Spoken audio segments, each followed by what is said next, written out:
But I want to begin with something that shocked me, and that is by age 13, you were already in gang life. Yes.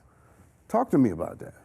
Yeah. So I was raised in the 80s, the 70s, late 70s, 80s, and at a time where gangs were dying down for a minute, and then it had a uprise around 85 during the same period. The crack cocaine came into the cities of Los Angeles real bad, not just Los Angeles, across the country for that matter, but particularly in LA, South Central LA, where I was raised. I was into sports. I was running track young. Started off about 10, 11 years old. I was running around that track and playing Pop Warner football. The community began to change. The gangs became, the Crips and the Bloods was on the rise. And I got caught right in the midst of that. Actually, during the time I was playing Pop Warner football. But it's interesting. T.D. Jakes says that we lose people in the turns. And what he means by that is that there are moments in life when you can't see behind you and you can't see in front of you. Right. And it's in the turns that we lose our sons, and sometimes we lose ourselves. My question is specific to your house, to your family, right. to your what was going on in your life. Right. What was the turn where we lost you? That's deep. So for me, my parents, both of my parents, love them to death. They still married. They've been married 67, 65 years or more. And I was raised in a church environment. And the turn came when the friends and the camaraderie came. So prior to that, it was more so the arms of my mother and my father around me. But when I went into the world, when they allowed me to go out there a little bit and play sports and be involved in the community, is when the turn came, when I seen just the fact that I was good on the football field. Well, can I ask you this? Let me push a little bit to ask this question, because I think you model something that's so important for people to try to wrap their minds around. Right. And that is, we don't prepare our sons enough to leave the house. Right. You know what I'm saying? Yes. We don't. We think we do, but I'm suggesting that we don't. What should have been said to you? What could they have done that might have prevented you from going as far as you did? Well, like I said, I love my parents. They did the best they could at the time under the circumstances, but I think them being more involved in that process of me going out and playing sports might have had an impact. Because here I am, I'm on the football field, I'm learning the game, and I'm looking over both shoulders and they're not there. Right. And it was just me, and then the people that would cheer me on was my teammates. The people was there. And they were beginning to be impacted by the gangs as well. So off the field, when outside of practice, outside of the football field, I got a chance to see how they were in their communities, in the neighborhood in which I resided in as well, and that was the gangs. So, and that's how I began to be attracted to that world. You said what's amazing about what you just said and profound about it is that isn't it funny how we will run to who claps for us? Yes, absolutely, and that's what did it. Yeah, that's what did it. I mean, at one point I wouldn't cross a certain block, right? There was these main streets. I wouldn't go on the other side of those main streets until I had met new friends. Once I met those new friends, it was time to cross that main street and see what was going on the other side of town. And what I found was, marijuana use, drinking 40 ounces, and all of the urban vicissitudes and craziness that we find. Now, I want to skip a lot. Okay.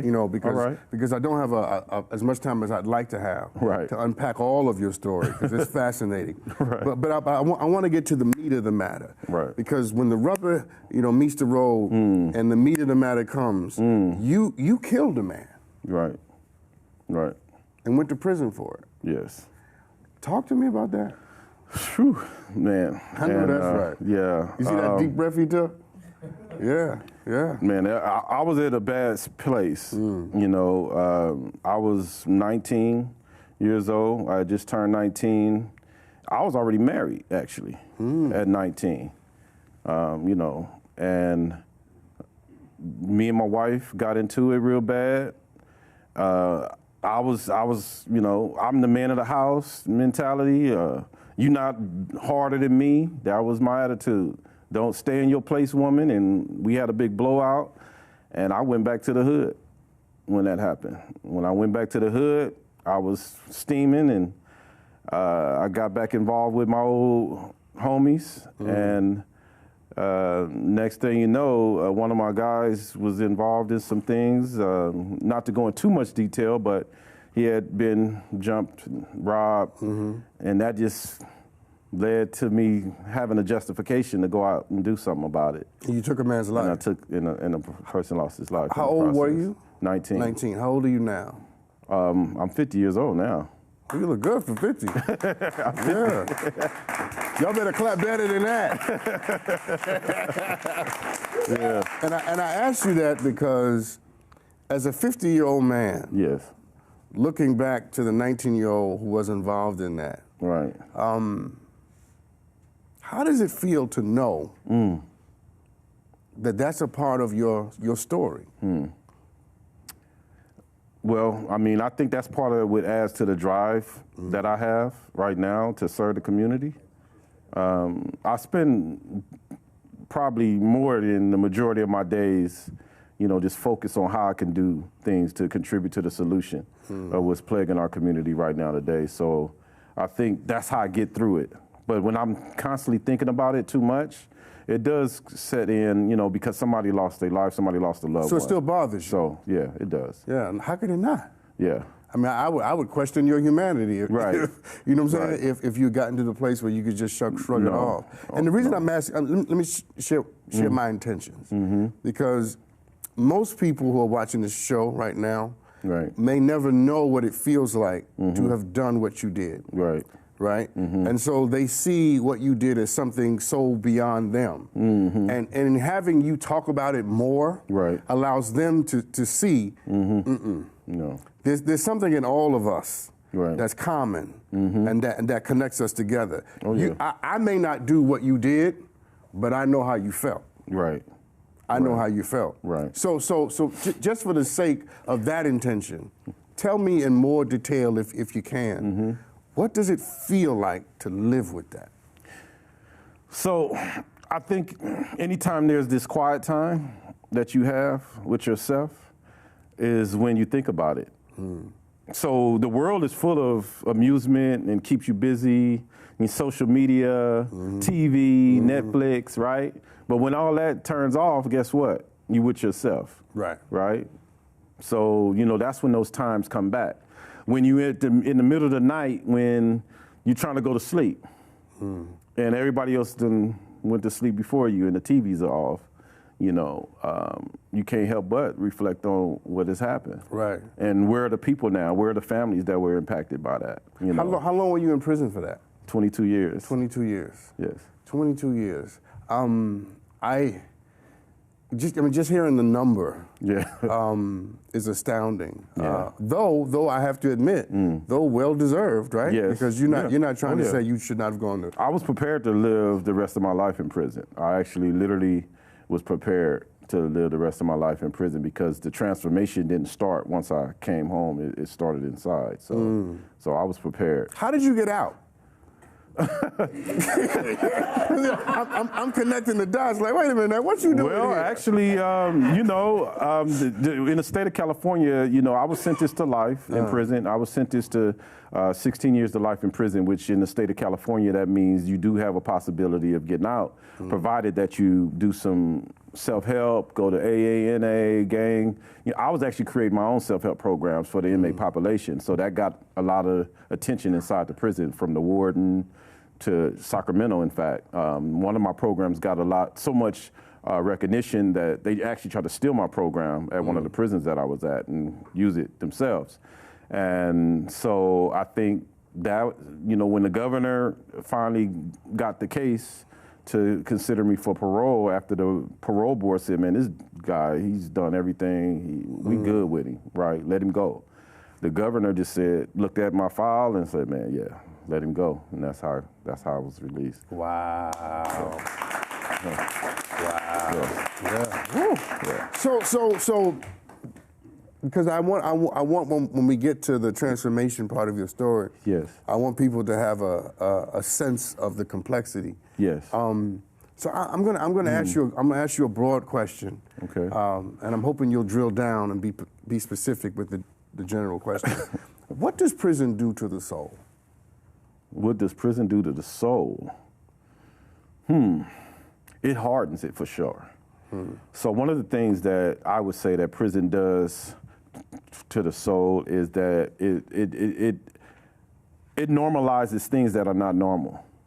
And I can give you an example of that. Please. Going into the shower, naked with 4 or 5 other people standing around you naked, with guards with rifles pointed at you, and noise. I mean, things that is not normal to the average person becomes normalized. Sitting on the toilet with no barriers, right, between you. You just sitting on the toilet, somebody sitting right next to you, you could touch them on the toilet next. I mean, it's just things like that. The loss of privacy. The loss of privacy, the loss of dignity, the threat that, okay, if I hear a silent move or noise that I might be attacked in my sleep. That there's enemies, there are people, either the correctional guards or, other inmates that might be plotting on your life. So living through that for 22 years, because the first 12 years of my imprisonment was in a maximum security. Wow. So that's where it was violent, it was riots, it was race riots, and, escorted, you had to be escorted across the yard, that And you were in solitary confinement? Yes. For how long? For a year. You did a whole year in solitary confinement? I did a whole year in solitary confinement. And a lot of people thought that would have broke me down. I was close. I about to say, you see my face? Yes. Because I'm wondering how you even know your name. Right. Yeah. How come you're not crazy? Well, that's an important question. But It is an important question, right? And the thing is, that was actually the point of my life when I started reading. So when I entered into solitary confinement, it was a couple of episodes even during that time, the early stages of me being in solitary confinement, where I continued to attempt to attack prison guards that came to my cell door, and until finally they asked me did I want a book to read. And from there, they pushed a cart to my cell door, and they opened the little cubby hole, and started sliding books in my cell. So let me ask you this: what can a book do? A book can transform you. It can literally transform you.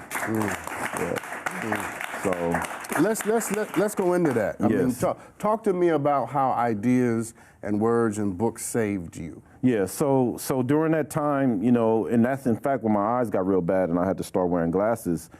Because the lights would be too low, too dim in the solitary confinement. It happened to me because I'm old. Right. It happened to me at 24 years old. So you got to be beat. Yeah. And what happened was when I started reading books, it was stuff as simple as the dictionary. Reading the dictionary, reading the World Almanac. I received a 1992 World Almanac, and I started reading all the different sections, geography and history and religion. And when I got to the section in religion, that kind of caught my attention. I said, I need some help. I think I need religion. Now, let me ask you this, because you teeing it up perfectly for me. Yes. Were you religious when you were home? I think I walked the role, played the part. What religion? Christianity. So at home you were quote unquote a Christian. And a lot of people didn't know my double life. My father, when I first started writing a lot, and when I started writing, he told me I should have named my book Double Life, that I was living a double life, because a lot of people that was in the church community and even my own parents didn't realize the magnitude of my lifestyle outside of the church. So hold on one second. That's true for a lot of people in church. That's true. Right. That's true for about 90% of the people in church. Right. We're one way in the building, and a whole nother way. Suited and booted. I was suited and booted in church, boy. And that's. I'm gonna try not to go on and on about this, but I'm gonna say this, and I want you to respond. When When religion has that kind of contradiction, can it ever be effective? No. I'm not talking against Christianity. I'm talking about any religion. No, any religion. Yeah, I hear you, and I think there's the superficial aspects of religion. Where people use religiosity, I would say, versus spirituality. That's a good word. So I think people learn that. That's learned behavior. You learn to say amen in church, or you learn to get up and clap when the preacher says something that's dynamic. But internalizing the words itself, that wasn't happening in my life. Because as soon as I left the church, I was getting on my beach cruiser, putting on my Chucks, my red shoestrings, and I was on my beach cruiser rolling through the neighborhood looking for trouble. As soon as you left the church? Yeah, walk right out the church and be in the hood. You know what's interesting, because I have to ask you, you're in prison now, right? Mm-hmm. And you've done a year of solitary confinement. Right. You've encountered books. Yes. How did you find God? I tried everything during that time period. I explored Buddhism, I explored Judaism, I explored even voodoo. I said I could use voodoo on the prison guards. So I said, let me try this voodoo out. You know what I'm saying? Right. That's like the third best thing I heard all day. Right. Yeah, I literally said, I was literally throwing bones out the cell, at the prison guard. You were really practicing. Yeah, I was on one. And then finally, I seen Islam, and it had the structure. Because it had the fasting, that you had to fast 30 days. It had the, praying 5 times a day. I'm like, man, if I'm praying 5 times a day, how am I gonna be tripping? I'm praying, but then I'm going and doing something crazy. So that kind of, had an impact on me when I read about Islam. What's interesting about your story is that, as I understand your story, you correct me if I'm wrong, I don't think you would be the man that you are had you not found the religion you found. Right. I believe that's true. And, like I said, the discipline that came with it was remarkable to me. You getting up before the sunrise to pray, and I needed that. I needed that, getting up in the morning, and that structure, that discipline. It brought that into my life. And that discipline, propelled me into wanting more knowledge, wanting more education, wanting to learn more about my history, wanting to, African, I think the book I read after that was Before the Mayflower by Jerome Bennett, I believe. And it just was on and on from there.